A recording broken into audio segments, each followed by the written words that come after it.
I share the concerns that have been expressed by many of my colleagues about the funding and deployment of rural broadband. The lack of broadband access in rural communities is of great concern for senators on both sides of the aisle. And the recent broadband deployment report from the FCC indicates that over 520,000 Arizonans, that's a full 66% of rural Arizona, still lack access to a reasonable minimum standard of broadband connectivity. I've also heard stories from Arizonans who lack reliable internet services in places that aren't particularly rural or very far-flung.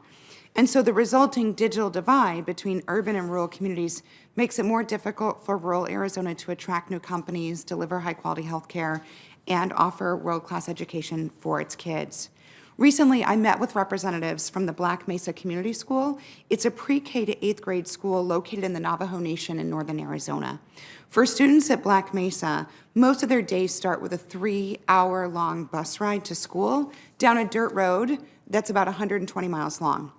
But often, that bus gets stuck in the mud because it turns those 3 hours into 5 or 6 hours because of the weather. However long it takes a tow team to come and pull the bus out of the mud.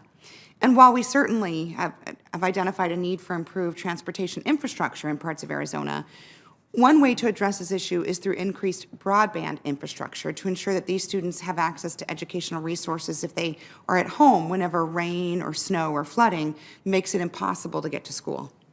Beyond education, broadband services can help get access to healthcare, job training, and economic growth. And for our rural counties that are well connected to broadband, we find that they have higher incomes and lower unemployment rates than the counties in our state with less connectivity.